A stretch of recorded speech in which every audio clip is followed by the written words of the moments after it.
on, everyone? It's Ali and Julian back again with another episode of Personal Finance Boss. Yes, it's good to be back again. We feel like we say that a lot, but it's okay. No, it's good to be back. feels right. Time is right for another episode. And we are back to talk about FIRE today. So for those of you that don't know, I'm sure everyone knows what FIRE is, but... Actually, I don't, so... It is Financial Independence Retire Early. It is not much of an acronym because it sounds like independent words that just got fused together to sound something cool. Yep, that's exactly what it Financial sounds like. Independence Retire Early. It's a concept that a lot of people are chasing nowadays, and I'm sure people have seen those CNN Money articles where they're like, look at this person, they're 28, they live in New York, and they've saved $2.5 million. Or they're 35, I'm sure you've seen those. Or those stories or stuff like that. I get frustrated hearing stories of young rich people getting rich with ridiculous ways. It's not rich it's not as rosy as it seems. So basically, this is what the concept is of FIRE. It's work a good job, earn a lot of money, keep your expenses at a bare minimum, save a crap ton, and by crap ton I mean get into millions in your mid-30s, and then suddenly retire to do whatever the hell you want. Yep. And travel, read, whatever you want. Yeah. So it sounds pretty good in theory, right? Sure. This is my problem with it. Okay, what's your problem? Because I'm curious to hear what This is my problem. It's so stupid in a way because if you think about it, let's say we take someone who's 35, they have $2 million. So they've saved $2 million, they own a home. Yeah. Let's say a modest $500,000 home. Yeah. I don't know where you're going to find that, but they have a $500,000 home and it's paid off. Okay, by 30, okay. And it's paid off. Good job. Let's say 35. Okay. They're paid off. Same. Amazing, right? Yeah. Amazing. And you got $2 million in the bank. Yeah. Now you stop working. Yeah. Where are you going to get income from? Your money that you saved up, which is the whole argument that we're putting forth. How much income do you think you'd get from your $2 million? 4%. So 80 grand? Yeah. Okay. So now I got 80 grand, I got a wife, and I got 2 kids. Go. Well, it depends where you live. In Canada, that's fine. It's very manageable in Canada. Okay. If you want to send your kids to college. But a 35-year-old wouldn't have kids that are ready to go to college. No, I'm saying you're in Canada and you want to send your kids to college. Okay. So you want to send your kids to college. 80 grand a year is fine in Canada. Yeah, but also, you have to take But this is the thing. For you to save that much money by the time you're 35, you must have had a really good job that you're giving up, right? Sure, yes. So, a really good job, meaning a job where you worked a lot of hours and got paid a lot. Yes. Or a job where you worked a few hours and got paid a lot too. But that more unlikely. We're assuming this person had a job that paid 6 figures. Because to get to that, at least. Yes, so my argument would be, why not take that $2 million, generate the $80,000? Now you can do whatever you want, anytime, and you still have your income coming in. That's your job. Your job. You keep your job. You keep your job, and you have now the flexibility with that extra $80,000 to do whatever you want. What's the safest way to not hurt yourself on the slopes while skiing? Don't go down the double black diamond. Don't ski. Okay. We're talking here about FIRE, which is just financial freedom as early as you can. The point of the freedom part is to retire. Okay. If you're saying why retire, then you're actually going against the core concept of what we're talking about. I'm not saying why retire. At retirement, I'm assuming now, if this person kept this trend going of saving that much, by the time they're at retirement age of 65, they probably won't have $2 million. They might have 5 or 6. Or 20. Or 20. But no, at what point 4%? Actually, way more because they'd be getting raises. But the question is why do we want to retire early? Why do we care? If you feel like you want to retire early, you're probably working the wrong job. Yeah. Unless you don't seek fulfillment in the work that you do because you think that what you're doing is kind of pointless, or because it's always the same thing, or because you're scamming, whatever industry you're working in, whatever it is that you do, if you're not happy with the work that you do, then it makes sense that you feel like you want to retire early. If you're truly happy and you think you're making a difference in the world and you're helping people, or you're checking whatever boxes you need to check to feel fulfilled, you won't have the desire to retire early. But a lot of people, as we know, nowadays, they're not really satisfied with the work they do. It's mostly just to get their paycheck, come in, come out, okay, so and then do the work. So then that's the answer to your question. That's why they wouldn't want to keep working and invest the money. But leaving that scenario, you're not really having, like, when I think of like retiring, I think of doing all the things I want to do and hopefully not being capped by a financial restraint. That's what you'd hope. Sure. I don't think you could get that from just saving a lot of money and just living off the income. But that's the thing. That's the thing. You have to figure out what lifestyle you want to live. Mm-hmm. If you want to go out and eat dinner every night and travel around the world nonstop and have a big home and send your kids to college, at some point you're going to have to give up on your financial freedom to then get back to work and get work. Of course. That's my thing, because I think with FIRE, a lot of people are thinking, if I just save all this money by 35, I'll have the life that I always wanted. But that's the thing. We need to look into what the life that they always wanted is. If they want to go and live in Thailand for 6 months, we both know it doesn't cost anything to live there. No, it just costs money to get there. Yeah, you'd be making, I don't know, 40 grand a year off your investments. Yeah. You'd be living there. Your food costs you $500 a month. Your rent costs you the same. It's like, okay, you $1,000 a month you're living. That's true. Basic necessity. And then the extra, whatever, 3,000 you can party. But does everyone want to go to Thailand? No, but that's the thing. Does everyone want to retire at 35? Does everyone feel unfulfilled by the job that they do? Does everyone not see purpose in what they do? Because a lot of people enjoy what they do. If you run a business, example, and you like the business, it's fun. People work till they're 70, 80. They stay on the board because it's fun for them. It's like a game. So in that sense, it's pointless for them to retire early. But if you look at someone who's really working 80-hour weeks, who hates their job, who just wants time to do what they like, I don't know, pottery. I know it's cliche as an example, but it could be coaching basketball. Yeah. It could be so many different things, and where you don't need $500,000 a year to live. You don't even have to own a house. You can just be paying $900 in rent, $900 in groceries, everything, like whatever your expenses are. Yes, if you want a family, it's definitely going to be different depending on what you want to offer those kids. But at the same time, maybe you take part of the dividends, assuming it's dividends, if it's bonds, it's interest, but you take some of the money, you invest it in another high growth stock for that in 20, 25 years, if ever you have a kid, when you have your kid, when your child is of age to go to school, you'll have some money there. But then you sacrifice your quality of living standard. I think people underestimate how much their quality of life may go down when they're just depending upon just one nest egg. And that's also depending the 4% and the income. Yeah, if there's a recession, if there's a recession, if there's a recession, you lose half your nest egg. if there's a cut in dividend yields, because that can but then you can always find a new stock. But if there's a recession and the whole thing goes down, then you're stuck. Yes. So what a lot of people would do who've reached a high level of success is they quit their job and start their own thing.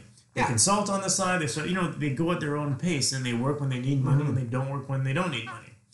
And sure, but also you can also say, well, you take your money, instead of buying stocks, you buy real estate. Yeah. And then you get rent checks. And although it may be a bit harder, more labor or whatever, but I think it's more consistent for income compared to the stock market, just because the stocks. It's also harder it's very difficult to generate a lot of income through stocks, I would say. Yeah, but I mean, you buy a stock, you get 3-4%, it's easy.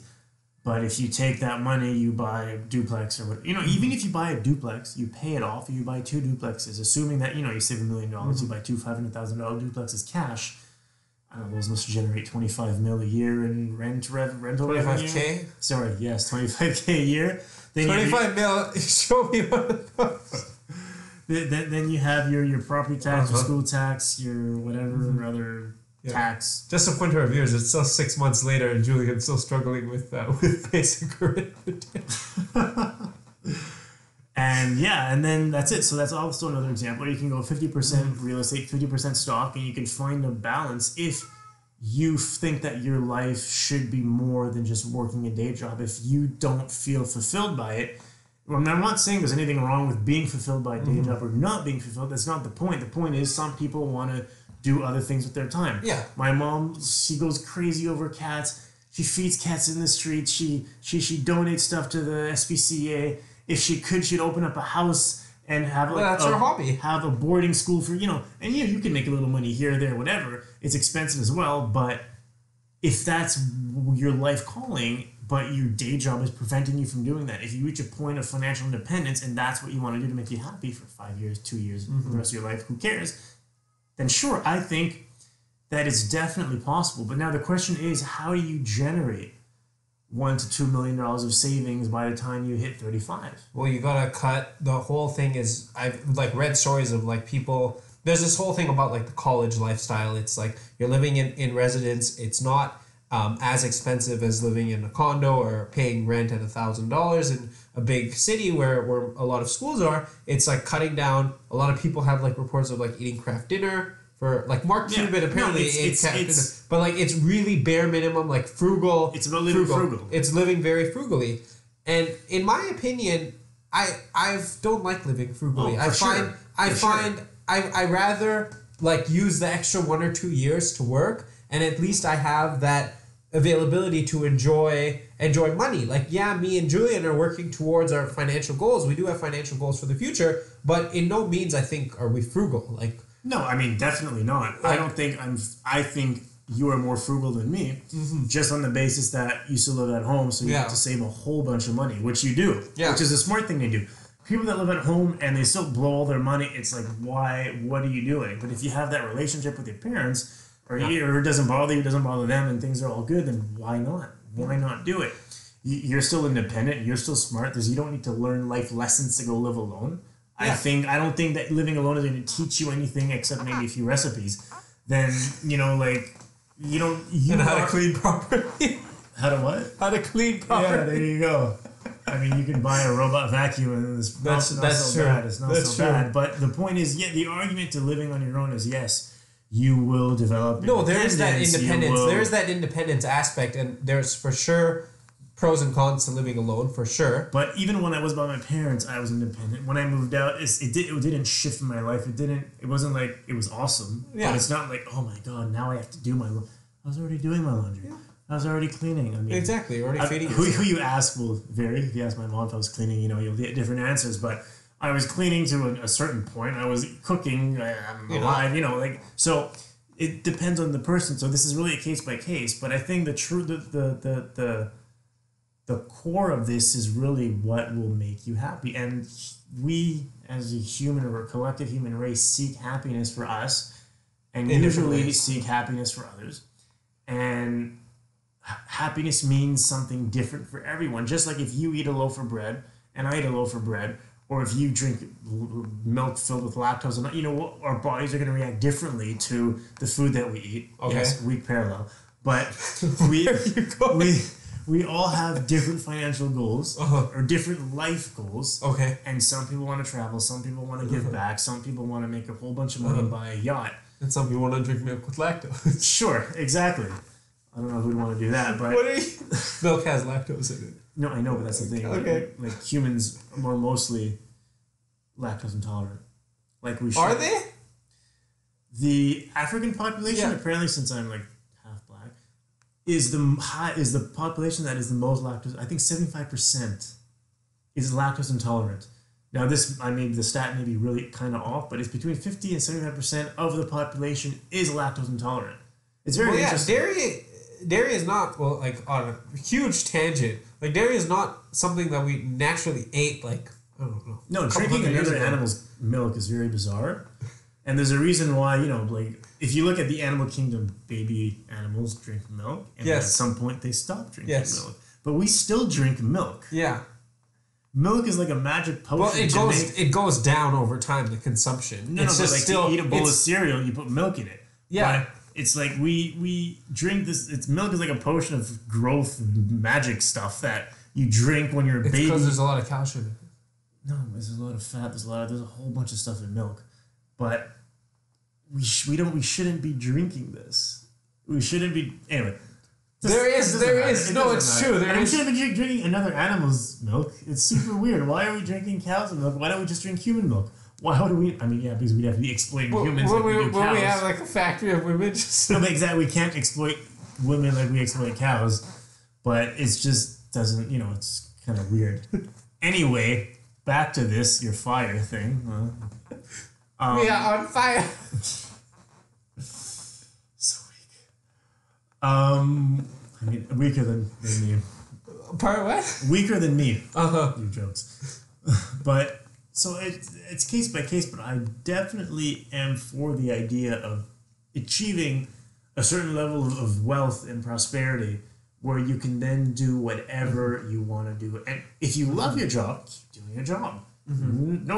If you enjoy the quality of life or the lifestyle that you have making in 80,000, 100,000, 200, 500,000, working your job, keep doing it. If you value that more than you value your spare time, because when you work, you're trading dollars, hours for dollars. Yes, but isn't the whole concept of the higher salary or the higher wealth that you're able to achieve opening doors to things that you potentially want to do?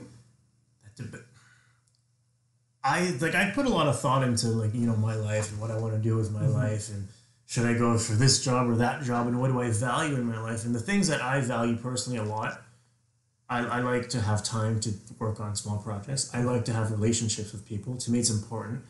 If I'm not getting along with someone that's close to me, I want to work on it until either we cut it off because it's impossible to reconcile, or we work through it. And I like to your professional development as well. I like my yes. I think it's important to keep learning, and it doesn't mean you have to learn in a university, but just to keep. You could read the news, even though the news is mostly terrible. But you can read developments around the world. You can read books. Fake news. Whatever. You can read a whole bunch of different things. You can. Bet you can learn a new trade. You can learn how to play tennis. You can learn. You can just keep moving. Always keep moving forward. And then my job, feeling fulfilled in your job, feeling like you can make a difference, looking at the impact you take. You take the input, you create an output. Oh, this is the difference that I made. And I feel like everyone is going to want to at least have that in their life. It's not like I'm saying these things that are super crazy. I'm not. I think No. I'm pretty average on the norm on what people mostly want to have in their life.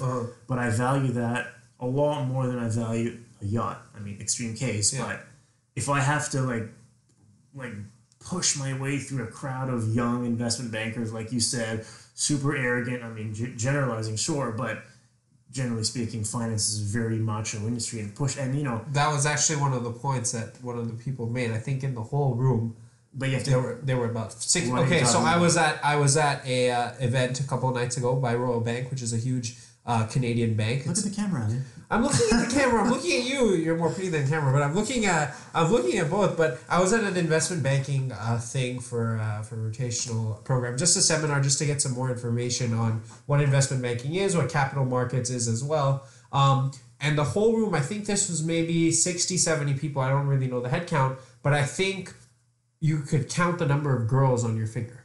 And this was actually a point that the person made there, like, they need to open up doors for women to kind of get into investment banking. But the whole field of, I'd say, all money matters has been predominantly male for as long as I can remember. And now it's slowly opening. You have women coming in. For sure, there's women that do occupy high-ranking positions. But I'd say probably 75-25 male to female. At best. So it is opening up, and it is one of those predominantly male. I think the reason why is because of the environment. The environment is so competitive. It is it's the typical investment bank, when you think does have that macho, dog eat dog, fight you to the bone for the commission type of environment. And it's just something that kind of males gravitated to. Yeah, and some people have it in them. Yeah. Some people, they like that. They like pushing their way. But it's just not what I want to do right now. Maybe if I'm backed up in a corner, or I want to try, whatever the reason, things may change. But right now in my life, that's not what I'm focused on. Yes, money's important. Yes, I'm starting out. Yes, I understand when you're young, it's a time to, work and whatnot. But at the same time, if you can find fulfillment and happiness in what you're doing, and happiness in the life outside of your work, if you can have a life outside your work, then I think that's important to hold on to and not sell your soul to the devil so quickly. But I mean, it's not that bad. They're not bad people. It's just they're smart. They're smart. They're very smart, and it's a very competitive environment. So that's just what the environment fosters out of these people, and it's nobody's fault but the system's fault. What do you have to say, Ali? No, you're giving me a lot to think about. Really? Yeah. Actually? In some ways. Yeah. What could I possibly give? I don't know. I was really looking at it more from the financial aspect and more like on the more logical. like thinking.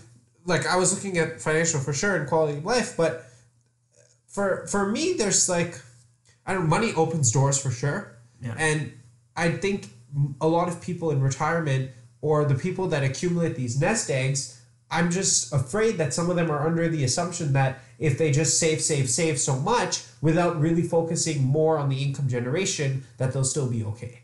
Yeah.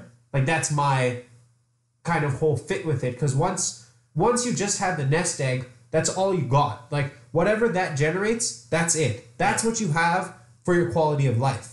And in some ways, like, the professional development and everything, you can embark upon some journeys on your own. Like, we both learned personal finance on our own. We didn't take courses, like we're doing the CFA now, but all the knowledge up till that, and you had your Bachelor of Finance, but all the knowledge up to that regarding, like, investing, starting out your own business, that was all self-taught. And that wasn't, like, we paid immense. Like, we had our computer, we paid our internet, and we learned, and we traded with the money that we earned from our jobs. So that kind of stuff you can pick up on your own, but then all the other exposure to some of the opportunities and things that you may want to try or you may want to travel, like someone in one of the groups, they're like, now we generate $60,000 a year with our things, and someone's like, travel is completely unnecessary. But for me, like, travel is like, no, I want to travel. Yeah.